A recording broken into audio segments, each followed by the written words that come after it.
중동 지역에서 이란의 정정불안이 겹치면서 국제유가가 급등한 탓에 뉴욕 증시는 급락했습니다. 3대 지수 모두 1%대의 낙폭을 보였습니다. 유럽 증시는 중동 및 북아프리카 정정불안 악재로 하락세를 보였습니다. 에너지주와 금융주의 낙폭이 눈에 띄었습니다. 리비아 사태가 좀처럼 수그러들지 않는 가운데 사우디와 바레인 등에서도 반정부 시위 우려가 커지면서 유가는 급등했습니다.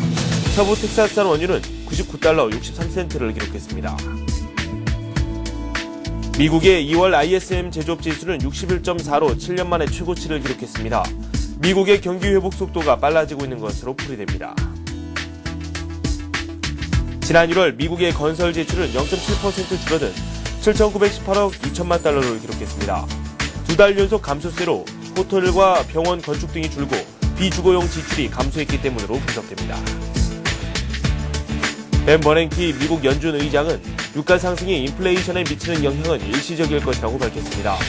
하지만 유가 상승이 지속될 경우 경제에 악영향을 미칠 것이라고 덧붙였습니다.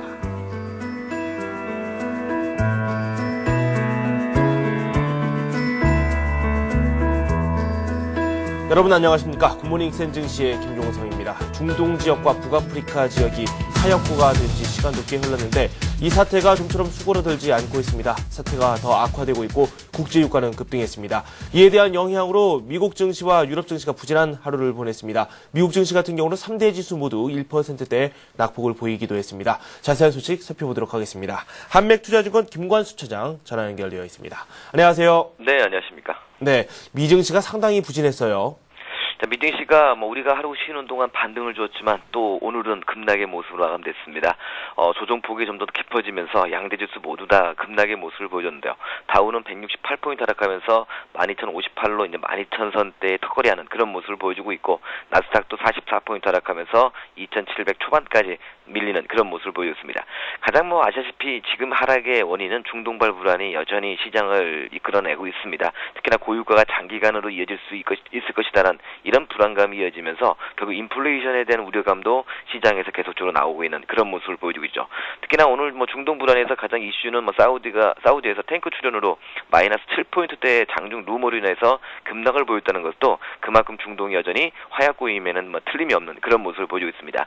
미증시 같은 경우 지표들은 상당히 좋게 나왔습니다. ISM 제조업 지수도 7년 만에 가장 빠른 회복세를 보여줬고 또 자동차 판매 같은 경우도 여전히 상당히 판매 급증이라는 이런 모습을 주었지만 결국 고유가라든지 시장 전체적인 나와 있는 그런 부분들이 시장을 상당히 좀 어렵게 만들었는데요. 특히나 버냉키 의장이 의회 증언에서 나왔던 것이 이제까지 인플레이션을 부추겨서 결국에는 경제를 성장하겠다 이런 부분이 나왔는데 고유가로 인해서 단기적으로 인플레이션의 가능성을 비치자 이제 2차 양적 완화 준비가 끝나는 것이 아니냐 이런 불안감도 미증시에서 매물을 내놓는 그런 모습을 보여줬습니다. 종목들도 보면 원자재 산업 금융주들이 낙폭이 컸고요. 호재가 나왔던 자동차들도 매물이 막히면서 미증시도 호재보다는 악재에 민감한 그런 모습을 보여주고 있다는 점이 현 장세에서 가장 불안한 것이 아닌가 이렇게 생각이 되고 있습니다. 자, 호재보다 악재가 부각이 됐다라는 말씀을 해주셨어요. 호재성 재료가 분명 있긴 있었습니다. 제조업 경기와 관련된 지표가 상당히 좋았거든요. 7년 만에 가장 좋은 수치가 나왔는데 이게 시장에서는 힘이 되지 못했어요. 내용을 좀 살펴보도록 할까요? 이 앞전에 ISM 제조업 지수가 좋게 나오면 주가가 반등을 주는 경우가 상당히 많았는데 이번에는 7년 만에 최고치를 기록한 ISM 제조업 지수가 결국 힘을 쓰지 못하는 그런 모습을 보였습니다. 7년 만에 가장 빠른 확장세를 보이면서 제조업의 경제 성장의 버팀목 주도를 해주고 있다는 것을 확인시켜 주었습니다. 64.1을 기록하면서 결국에는 7년 만에 최고치를 보여주고 있는데요. 특히나 가장 눈에 띄는 것은 고용 지수가 1973년 1위의 최고를 기록했다는 것. 그렇다면 고용지수가 높아지겠다는 건 고용시장이 좀 안정되고 있다는 것도 보여주긴 했습니다. 그렇지만 시장에서는 이런 것들을 받아내지 못하는 그런 모습을 보여주고 있는데요. 일단 제조업은 미증시에서 어느 정도 큰 비중을 차지하지 않지만 결국 경제의 근간을 이루고 있기 때문에 제조지수가 좋아졌다는 것은 향후에 어느 정도 중동 부분이 안정세를 보여준다면 주가 상승을 좀 이끌어줄 수 있는 하나의 버팀목은 될 수 있지만 오늘만큼은 시장에서 호재로서의 작용을 하지 못하는 그런 모습을 보이지 않았나라고 보고 있습니다. 네. 여전히 미국에서는 주택 관련 지표 같은 경우는 이 시장에 좀 악재가 되는 그런 모습이기도 해요. 주택 관련 지표가 하나 나왔는데 이 건설 지출 내용 1월분 내용이 나왔는데 시장 예상치를 하회했거든요. 일단 뭐 지금 미증시에서 나오는 그 지표 중에서 가장 좋지 않은 것은 역시 건설 지표가 아닌가라 보고 있습니다. 미국의 1월 건설 지표가 0.7% 감소하는 모습을 보여줬죠. 1월에 건설 지출 매출이 7,900억 달러 정도로 전년 대비 0.7. 그런데 예상치가 0.4% 정도 하락할 것이다라고 생각했는데 예상치보다 높게 하락하는 그런 모습을 감소하는 모습을 보여줬거든요. 호텔이나 병원 건축이 감소하면서 전체적으로 시장에서 건설 지출이 계속적으로 감소 추세를 보이고 있다는 것은 향후에도 결국에는 이 건설 지출 자체가 감소한다는 것은 향후에도 주택 시장이 건설 시장이 여기서 바로 회복으로 돌아서기는 어렵다라는 것을 다시 한번 보여주는 그런 대목이 아닌가라 판단되고 있습니다. 네. 그리고 자동차 관련한 그 내용도 나왔는데 우리나라도 좀 관심을 귀 기울일 만한 그런 내용입니다. 기아차, 현대차 판매가 상당히 급증을 했고 전반적으로 미국 차 빅3의 판매가 급증했다 이런 내용이 또 나왔거든요. 일단은 뭐 미국에서 이 자동차 지표는 왜 지표로서의 가치가 있냐면은 소비가 살아나고 있느냐 나지 않느냐를 측정해주는 하나의 지표로서 활용되고 있습니다. 그런데 2월에 자동차 판매가 급증을 하면서 GM 같은 경우는 46%의 신장세를 보여주었고 포드나 클라이슬러도 13% 정도의 신장을 보여줬습니다. 이런 것들이 결국에는 미증시에서 소비를 어느 정도는 진척하게 만드는 그런 모습을 보여줬는데요. 물론 뭐 미국의 빅3뿐만 아니라 기아차도 2월 판매가 36% 증가했고 현대차도 28포인트나 증가했는데요. 특히나 소나타 같은 경우는 2배 정도의 매출 신장세를 보여주는 그런 모습을 보였습니다. 도요타도 2월 판매가 41%나 증가하면서 전체적으로 미증시에서 차지하고 있는 미국 경제에 차지하고 있는 자동차 비중이 상당히 큰데 이것이 어느 정도는 살아나는 그런 모습을 보여주고 있다는 것이 개인 소비에서는 어느 정도 시장의 전체적인 흐름을 좋게 만드는데 물론 가장 좋지 않았던 부분들도 있었습니다. 렌털 회사 중에서 판매하는 도매형 판매는 좀 감소하는 그런 모습을 보여줬지만 그 개인 판매가 여전히 급증하는 그런 모습을 보여주면서 결국에는 미증시도 양적 완화를 위해서 경기가 좀 좋아지고 있고 이런 것들이 소비로 계속적으로 이어지고 있다는 것을 보여주고 있습니다. 이런 것들은 뭐 주가가 이런 재료가 나오면 자동차 관련주들이 반등을 줘야 되는데 오늘은 역시 중동발 불안을 위해서 자동차들도 밀리는 그런 모습을 보여줘서 결국 호재들이 좀 무색해하는 그런 모습을 보여준 것이 아닌가 이렇게 보고 있습니다. 네. 벤 버냉키 FRB 의장이 인플레이션에 대해서는 별 걱정이 없다. 뭐 이런 이야기를 상당히 많이 했었는데 최근 들어서 유가가 급등하면서 이 문제가 단기적으로는 인플레이션 우려를 좀 촉발시킬 수 있는 그런 내용이다라는 언급을 했습니다. 경제에 또 악영향이 될 수 있을 것으로 예상까지도 했는데요. 이 내용을 좀 살펴볼까요? 이제까지 뭐 미국 경제가 계속적으로 인플레이션을 부추기는 그런 정책을 써왔습니다. 그래서 경기를 살리겠다라는 것이 버냉키 의장의 의중이었고 이것이 2차 양적 완화까지 이어지는 그런 모습을 보여줬습니다. 계속적으로 인플레이션이 일어나지 않기 때문에 결국엔 추가적인 양적 완화를 할 수 있었는데 결국에는 인플레이션이 고유가로 인해서 이어질 수 있다는 이런 부분들이 시장에 나타나주고 있습니다. 최근 유가 상승세가 현재로서는 미국 경제에 큰 영향을 주지 않을 것이도 보고 있지만은 결국 최근 수십 년간의 경험과 최근의 안정적인 고용 동향을 볼 때는 현 시점에서는 큰 타격은 주지 않을 것이다라고 보고 있습니다. 하지만 상대적으로 완만한 물가 상승은 계속적으로 이어질 가능성이 높고 특히나 석유나 다른 제품 가격의 상승세가 지속될 경우 미국 경제에서 물가에 대한 불안, 그래서 인플레이션에 대한 부분들이 나타날 수 있는데 이런 것들은 선제적으로 또 방어하겠다는 그런 부분도 나타나 주었거든요. 이런 것들이 시장에서 받아들이는 것들은 결국에는 인플레이션이 그렇게 시장에서 크게 나타나지는 않을 수 있지만 결국에는 버냉키 의장도 인플레이션에 대한 부담감을 갖고 있는 그런 부분이고 또 인플레이션이 나타날 수 있다는 것은 이제 디플레이션 위험에서 벗어날 수 있다는 것이고 이 디플레이션에서 위험에서 벗어난다는 것은 더 이상 양적 완화 정책을 지속하지는 않겠다라는 그런 의중을 받아들이기 때문에 오늘 주가에서 미증시가 하락하는데 결국 매물을 붙이는 것도 결국 더 이상의 양적 완화는 없을 것이다라는 이런 것들이 시장에서 매물로 나온 그런 모습을 보여주는 하루가 아니었나라 판단되고 있습니다. 네, 어떻게 보면 출구 전략이 기다리고 있을 수 있다 이런 걱정을 좀 실어줄 수 있는 그런 내용이 아니었나 싶습니다. 그리고 작년에 올해 세계 경제를 예상하면서 이 유럽 금융위기 문제를 지적하셨던 분들이 상당히 많은데 이런 문제는 다 없어지고 어느덧 중동 문제가 중심에 나와 있습니다. 사우디 증시가 폭락을 했는데 느닷없는 탱커 출현 소식이 나왔거든요. 소식을 좀 종합해 볼까요? 일단 뭐 지난해 가장 우리 증시를 발목을 잡았던 것이 유럽의 재정위기였습니다. 이 재정위기가 지나고 나니까 또 중동발 불안감이 계속적으로 이어지고 있습니다.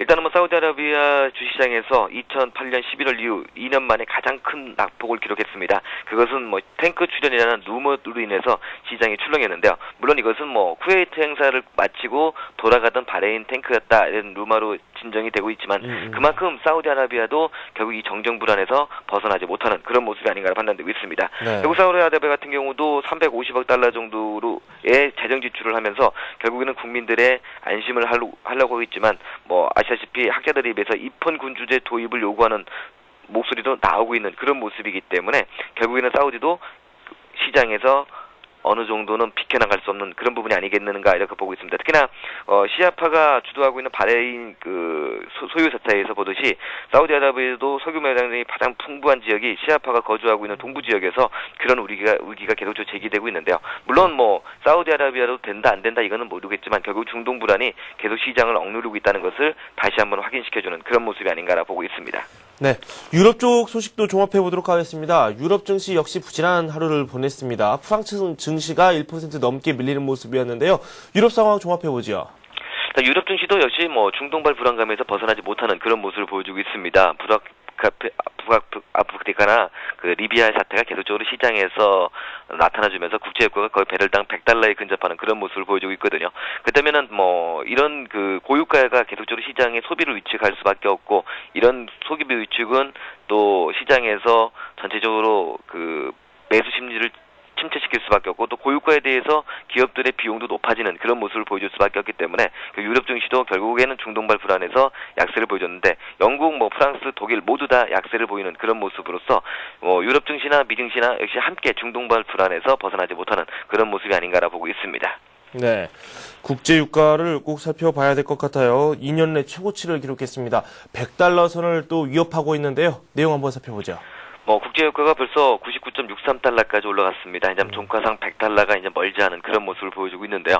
브렌트유 같은 경우는 오늘 3.3% 상승하면서 배럴당 115달러를 돌파하는 그런 모습을 보여주었습니다. 여전히 유가 상승이 계속적으로 이어지고 있다는 것은 중동발 불안. 일단 유가가 상승할 때 우리가 두 가지 상승 측면을 보는데 경기가 좋아져서 함께 상승하는 그럴 때는 주가도 상승하고 유가도 상승하는 그런 모습을 보여줬습니다. 하지만 지금은 경기가 좋아져서 유가가 상승하는 것이 아니라 단기적인 수급 공급 악화가 이어질 수 있는 그런 부분이 이어질 수 있기 때문에 유가가 급등하는 것이어서 경제에 상당한 부담감을 주고 있고요. 또 이러한 중동발 문제는 유가뿐만 아니라 금값도 여전히 상승세를 부추겼습니다. 특히나 중동발 악재와 인플레이션에 대한 우려 이런 것이 나오면서 온수당 1,432달러로 최고치를 경신하는 그런 모습을 보여주고 있는데요. 일단 이렇게 상품 시장이 계속적으로 가격이 요동치는 것은 단기적인 수급, 공급 이런 부분보다는 결국 시장에서 이어지고 있는 이런 불안 요인들이 시장에서의 매수를 더 촉발하고 금값 상승 같은 경우는 안전자산 선호 현상으로 계속적으로 꾸준하게 이어지고 있고 또 인플레에 대한 부분들이 나타나고 있기 때문에 함께 더욱더 이어지는 그런 모습을 보여주고 있어서 당분간은 이런 상승세의 지속은 좀 더 이어질 수밖에 없는 그런 모습이 아닌가라 판단되고 있습니다. 네, 오늘 밤 주요 일정을 좀 살펴보도록 하겠습니다. 베이지북이 발표되네요. 예, 일단 오늘 베이지북이 발표되고 또 2월에 ADT 민간 고용 보고서가 채택이 됩니다. 특히나 이 민간 보고서가 또 그 고용 시장의 지표가 될 수 있는 그런 부분이기 때문에 우리가 체크해 볼 필요가 있겠고 미연준의 베이지북 같은 경우도 이번은 좀 잘 체크해 볼 필요가 있는데 결국에는 이제까지는 경기만 계속적으로 성장하고 계속적으로 완화시키겠다는 이런 부분들을 내보였는데 결국 고유가로 인해서 어느 정도의 그 앞으로 시장에서 그 정책들이 바뀌어 나갈지도 우리가 한번 좀 더 체크해보는 그런 하나의 지표가 되지 않겠는가 이렇게 보고 있습니다. 네, 미국 증시의 상승세가 많이 꺾였고 이 외부 변수도 많이 남아있는 상황입니다. 호재가 제대로 먹히지 않는 그런 장인데 앞으로의 흐름 어떨까요? 일단은 이 앞전에도 제가 한번 방송을 드릴 때 그런 말씀드렸습니다. 주가가 상승할 때는 악재들이 나와도 그 악재를 단기적인 조그만 호재가 시장을 이끌어주면서 상승 기조를 만들어 놨습니다. 그래서 거침없이 13,000선까지 상승했던 미증시가 이제는 단기적으로 좋은 호재, 누가 봐도 좋은 호재가 나왔음에도 불구하고 시장의 불안 상황에 의해서 밀리는 그런 모습을 보여줬다는 것이죠. 그렇다면 당분간 아직까지 중동의 불안감은 여기서 끝나지 않았다라고 판단되고 있습니다. 그리고 나오는 보고서의 내용들도 본다 하더라도 추가적인 중동 불안이 리비아에 의해서 다른 쪽으로 또 연결될 가능성이 높다. 그래서 유가의 흐름도 단기적인 공급 요인이 아니라 결국 중장기적인 요인으로 갈 수 있다. 이런 것이 경제에 악영향을 줄 수 있다는 것이 나오고 있습니다. 특히나 우리 같은 경우는 고유가에 취약한 경제 구조를 갖고 있는 것이 사실입니다.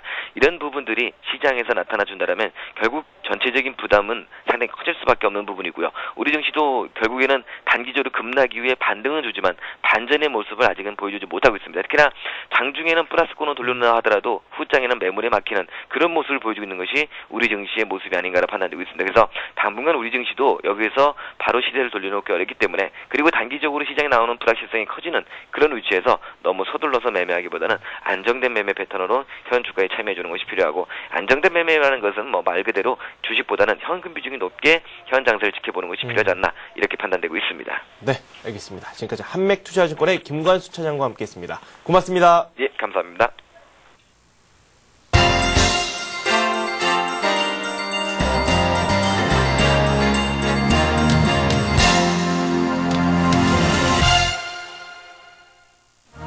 안녕하세요. 글로벌투데이 박미라입니다. 오늘도 보다 발빠르고 신선한 지구촌 소식들 전해드리겠습니다.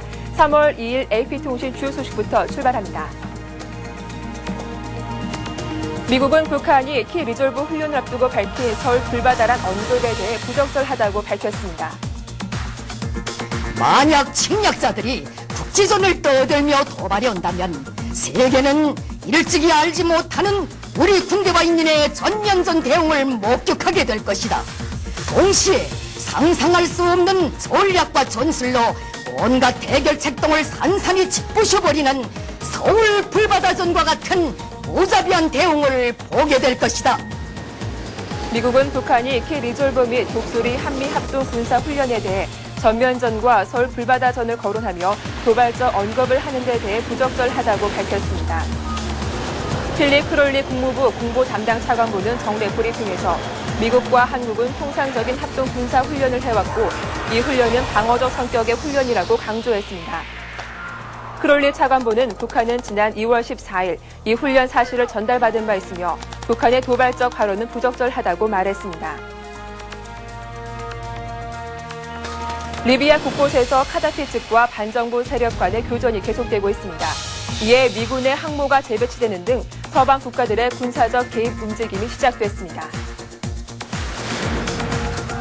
리비아의 무아마르 카다피 친위 부대와 반정부 세력이 수도 트리폴리 인근의 위성도시 알 자위아를 놓고 공방전을 벌이고 있습니다. 외신에 따르면 카다피 친위 부대는 전략적 요충 도시 자위아를 반정부 세력으로부터 탈환하기 위해 6개 방향으로 대대적인 반격을 감행했습니다. 하지만 정부군에서 빼앗은 탱크와 자동화기, 대공화기 등으로 무장한 반정부 세력은 6시간 넘게 이어진 전투에서 카다피 친위 부대의 공세를 저지하는 데 성공했습니다. 카다피 친위 부대는 또 트리폴리로부터 750km 떨어진 동부도시 아즈다비아 인근에 있는 무기고를 폭격한 것으로 알려졌습니다. 이런 가운데 미군의 핵추진 항공모함 엔터프라이즈호가 지중해로 연결된 수에즈 운하의 홍해 입구 쪽으로 항진하고 있다고 미국 폭스뉴스가 전했습니다. 리비아가 면하고 있는 지중해에는 이미 2척의 미 해군 전함이 배치되어 있습니다. 리비아의 반정부 세력이 합류한 압델 파타 유니스 전 내무장관은 인터뷰에서 외국 군대를 환영하지만 이들 부대의 리비아 상륙은 비상시에만 요긴될 수 있다고 밝혔습니다. 무아마르 카다피 리비아 국가 원수에 대한 반정부 세력과 국제사회 압박이 점차 거세지고 있습니다. 이러한 압박에 카다피가 굴복하게 될지 전 세계 이목이 집중됩니다.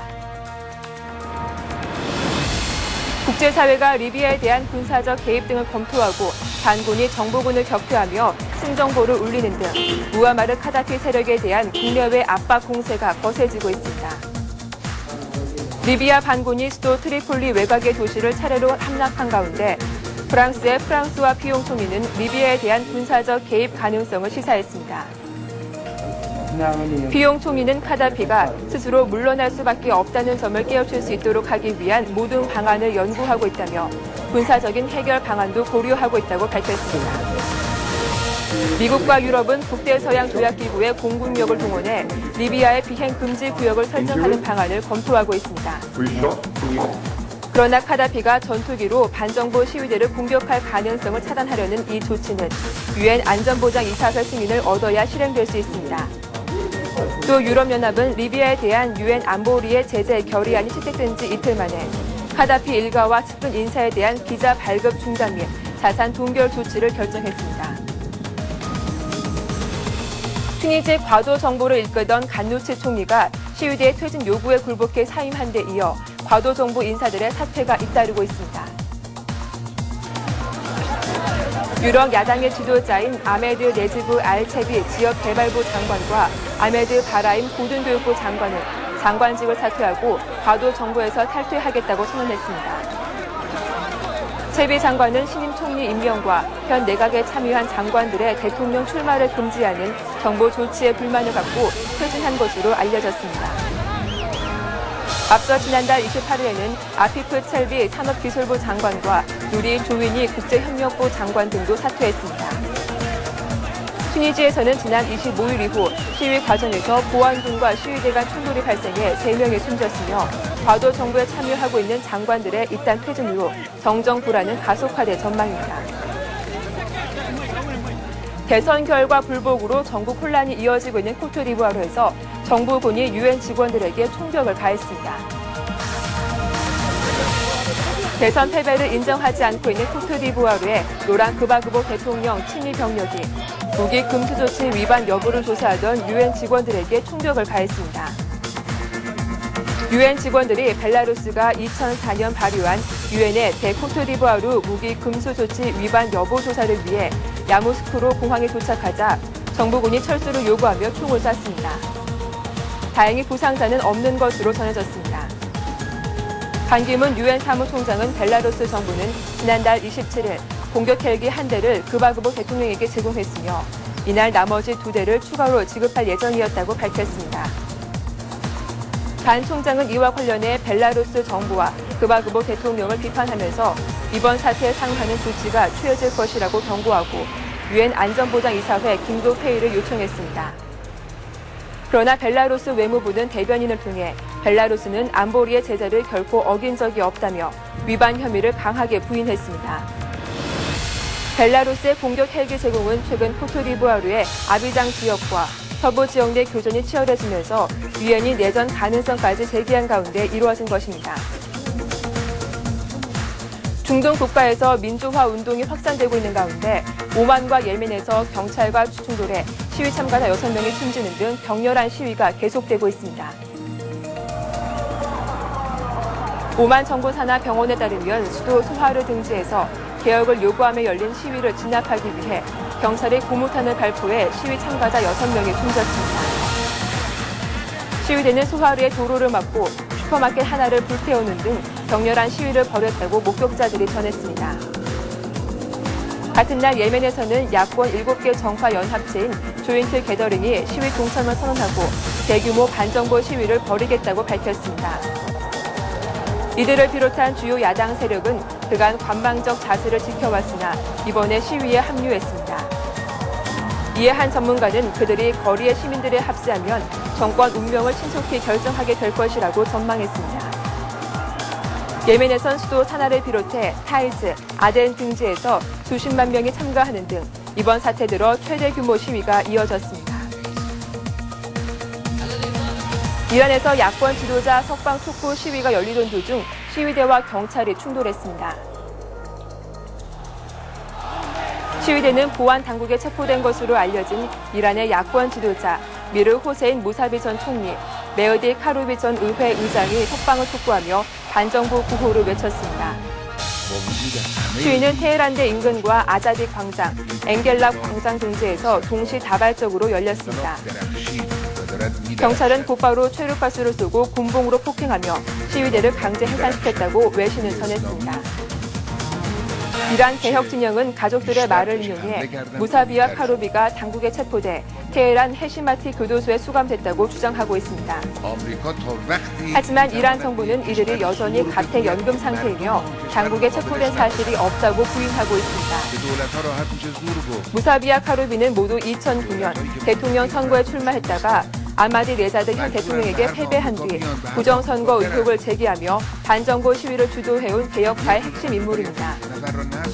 이들은 지난달 14일 유혈 사태를 촉발한 시위를 주도했다는 이유로 가택 연금 아래 외부와의 접촉이 사실상 두절됐습니다.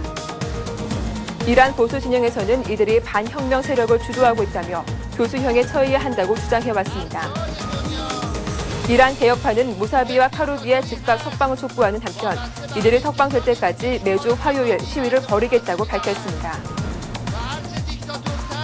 아르헨티나에서 정치범들의 자녀를 불법적으로 입양한 독재자 2명에 대한 재판이 시작됐습니다. 아르헨티나에서 30년 전 수감된 좌파 정치인들의 자녀를 불법적으로 입양해 사실상 훔치는 계획을 관장했다는 혐의를 받고 있는 두 독재자에 대한 재판이 시작됐습니다. 피고는 호루에 비델라와 레이날도 비그노네입니다. 두 피고는 수도 부에노스 아이레스에 있는 해군 정비학교와 수도 북서부에 있는 캠포데 마요에 있었던 수용시설에서 좌파 인사들의 자녀 34명을 훔친 사건에 연루된 혐의를 받고 있습니다. 이 재판에는 이들 외에 군 관계자 5명과 의사 1명이 피고석에 앉았습니다. 이번 사건은 아르헨티나의 인권그룹 마요 광장의 할머니들이 14년 전 제소하면서 시작됐습니다. 증인으로 채택된 370여 명의 증언을 청취하는데도 만 1년은 걸릴 것으로 예상되고 있습니다. 1976년부터 1983년까지 계속된 군부 독재 시절에 권좌에 있었던 비델라와 비그노네는 다른 범죄들과 관련해 이미 각각 무기징역과 25년 징역형을 선고받고 복역 중입니다. 그러나 군사 독재 시절 좌파 인사들의 자녀 400명이 사라진 사건과 관련해 의혹이 난무했으나 당시 독재자들이 정식적으로 재판을 받는 것은 이번이 처음입니다. 이집트 검찰이 호스니 무바라크 전 대통령 일가에 대해 출국 금지 조치를 내렸습니다. 이집트 검찰이 아델 엘 사이드 대변인은 검찰이 무바라크 일가를 상대로 제기된 고소 내용을 수사하고 있다고 밝히면서 이들에 대한 출금 조치를 내린 사실을 공개했습니다. 그러나 엘 사이드 대변인은 고소 내용에 대해서는 밝히지 않은 채 무바라크 일가에 대한 재산 동결 조치도 함께 취해졌다고 덧붙였습니다. 앞서 압델 마기드 마흐무드 검찰총장은 지난 21일 무바라크 일가의 해외 자산이 동결될 수 있도록 관련국들에게 협조를 요청해달라고 외무부에 의뢰한 바 있습니다. 이집트 시민의 민주화 시위로 지난 11일 퇴진한 무바라크와 그의 가족은 스위스 등 유럽과 미국의 거액의 재산을 숨겨놓은 것으로 알려졌습니다.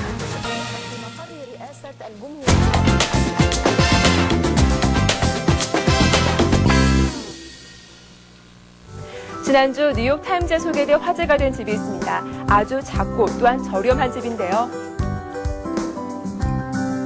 이 집의 주인인 데릭 디드릭스는 미국 노스이스턴 대학교를 졸업했으며 만화책과 주택 관련 책을 출간한 저술가이기도 합니다. 이 다재다능한 인물의 최대 자랑은 마이크로 하우스를 만드는 기술인데요. $200 이하의 돈으로 2층짜리 집을 짓는 방법을 동영상을 통해 널리 소개하고 있어 화제가 되고 있습니다. $200, 우리 돈으로 20만 원 안팎의 돈으로 집을 지을 수 있는 비결은 과연 무엇일까요? 바로 재활용품을 적극 활용하고 있기 때문인데요. 건축 현장에서 허락을 받고 수거하거나 폐기물 취급을 받으며 버려진 물건을 이용해 집을 짓는 것입니다.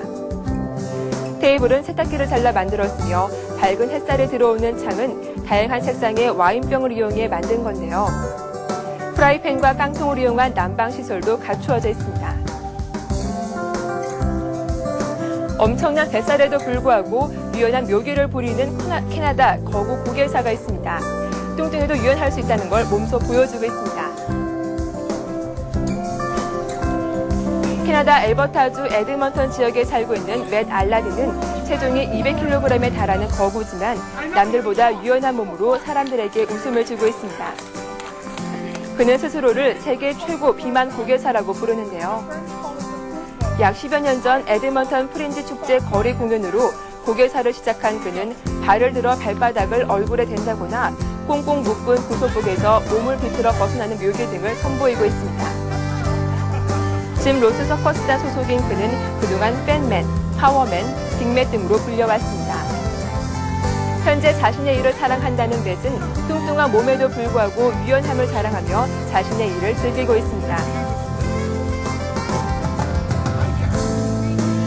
중국의 중국에서는 자신의 등에 거대한 종양을 달고 살아온 한 소년이 마침내 수술을 통해 새로운 삶을 찾게 됐습니다.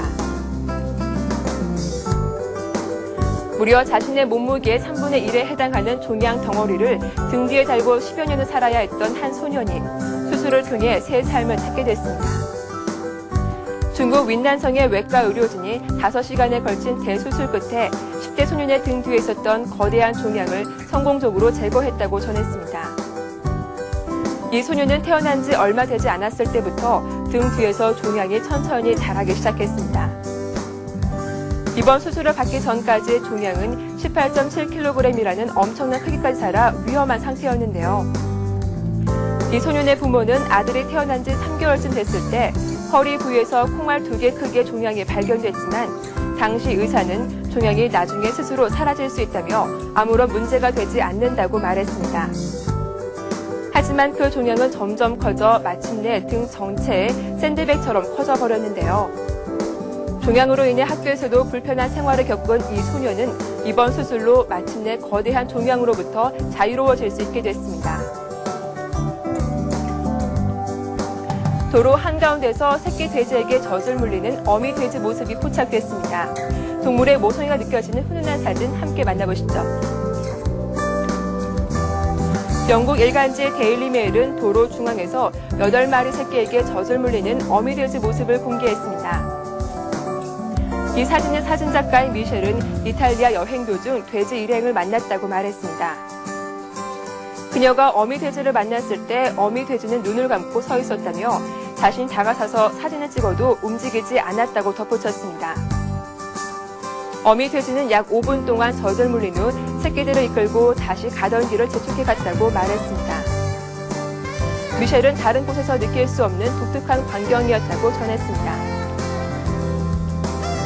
보통 사람들은 평생 한 번 얻을까 말까 행운을 하루에 연속 2번이나 거머쥔 남성이 있습니다.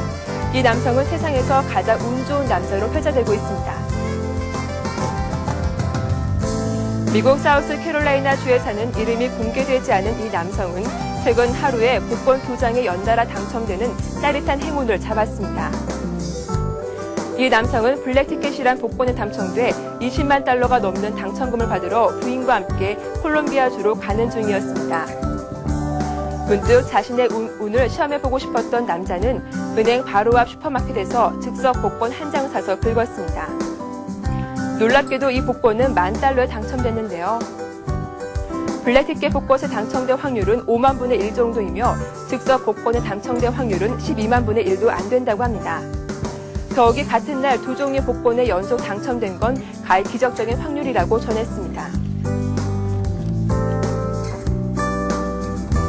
얼굴은 물론 온몸에 털이 수북한 일명 늑대 소녀가 화제를 모으고 있습니다. 온몸에 휘감은 갈색 털로 늑대 소녀란 별명을 갖게 된 주인공은 대구 프라나콤에 사는 초등학생 수파트라 사수판입니다. 맑고 총명한 눈을 반짝이는 사수판은 태어날 때부터 남다른 외모 때문에 태국에서 유명세를 탔습니다. 영국 일간 메트로에 따르면 사수판은 유전병인 암브라스 증후군을 앓고 있는데요.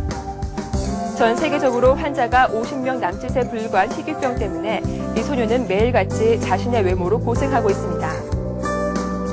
레이저 치료법으로 털을 제거한 적도 있지만 수술이 모색할 정도로 털은 금방 다시 자라나서 얼굴을 뒤덮었습니다.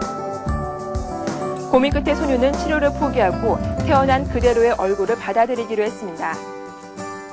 지난해 3월 소녀는 세계 기네스북에서 세계에서 가장 털이 많은 사람 부문에 오르기도 했습니다.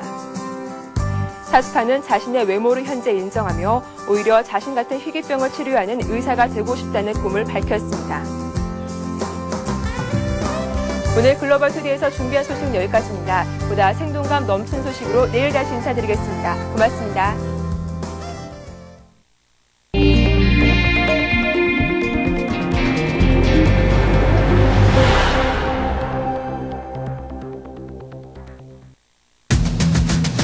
최근 저축은행 사태를 둘러싸고 국내 신용평가기관들의 평가 부실에 대한 지적이 이어지고 있습니다.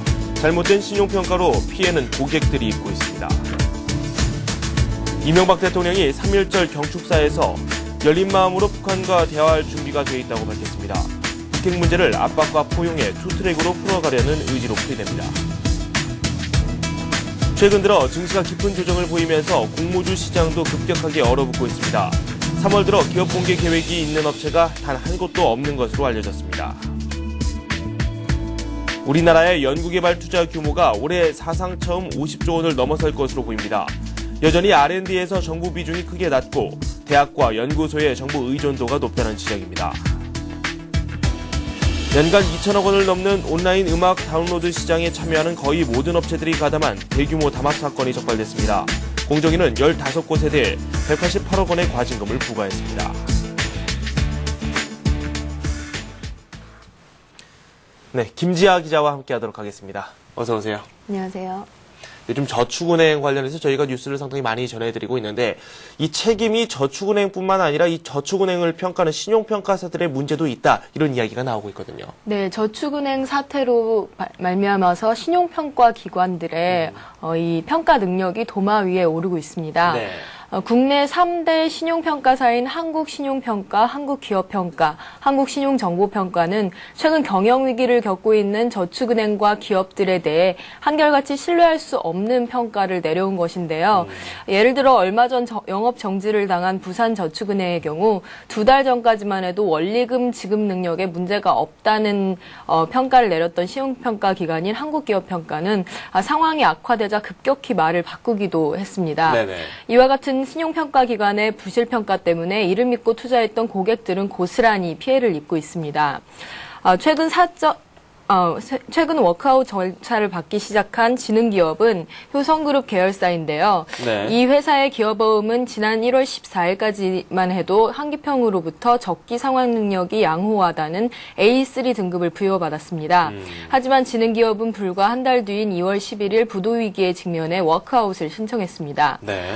이날 한국기업평가는 부랴부랴 지능기업의 어음에 대해 신용등급을 적기 상환 능력이 매우 가변적이라는 뜻의 C등급으로 조정했습니다.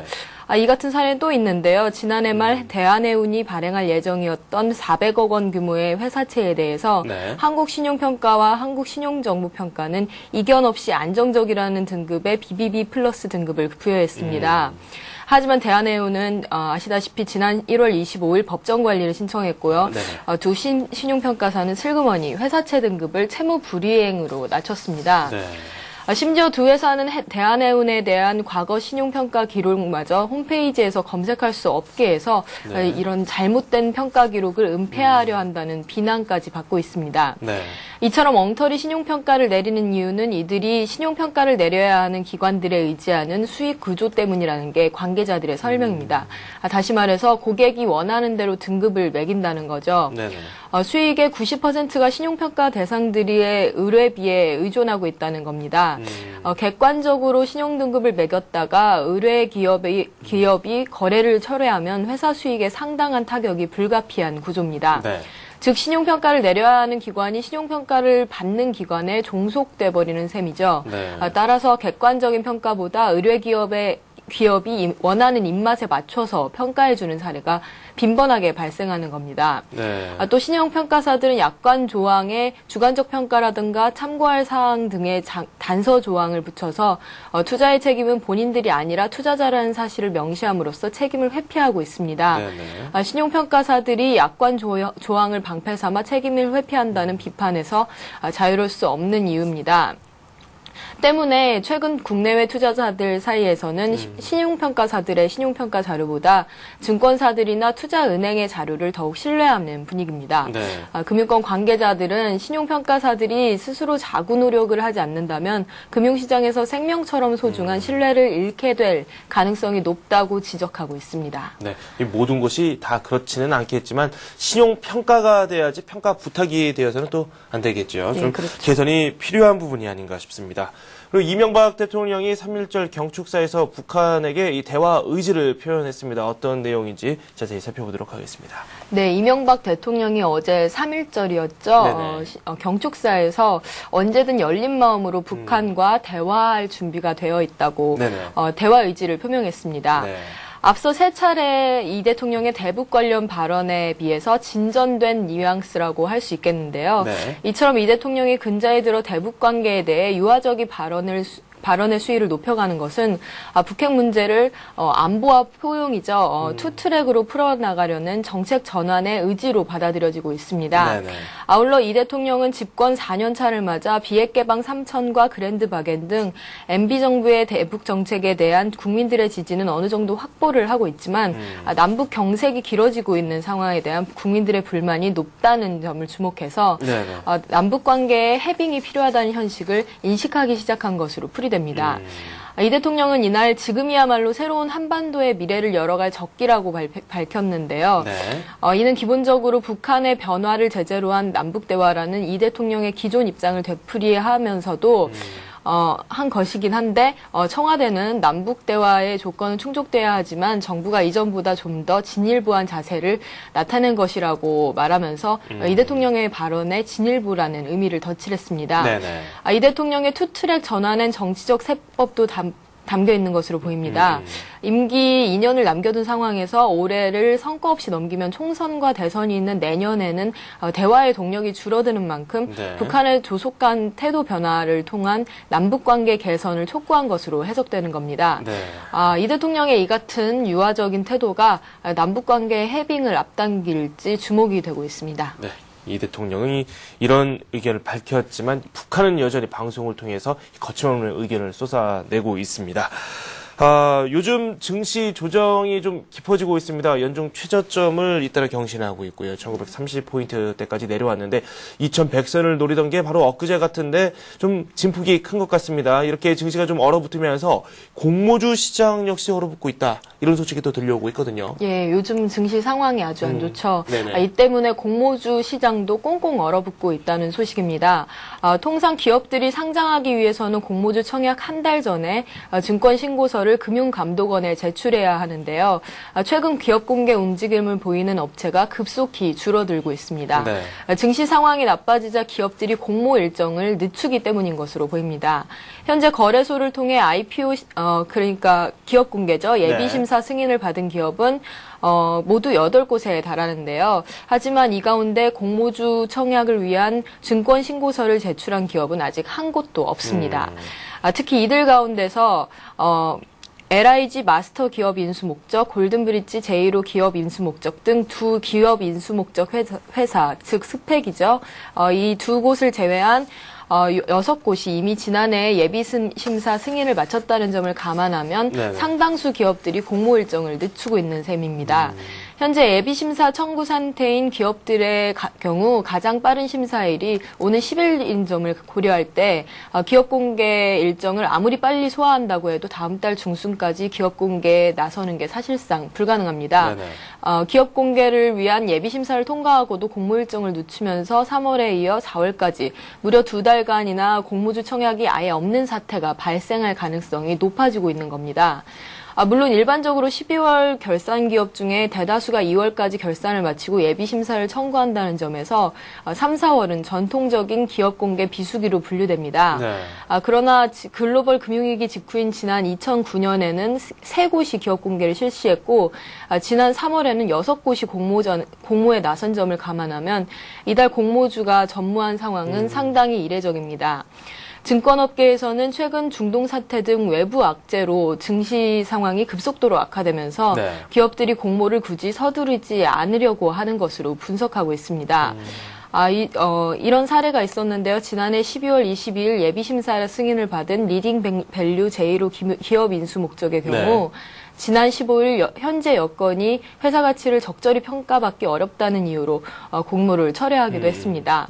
또 지난해 예비심사 승인을 받고 현재 공모 일정을 조율 중인 기업 주관사의 한 관계자의 말에 따르면은 상반기 중에 공모를 확실히 할 생각이지만 최근 주식시장이 부진한 점을 감안해서 아직 공모 일정을 논의하는 단계에 머무르고 있다는 전언입니다.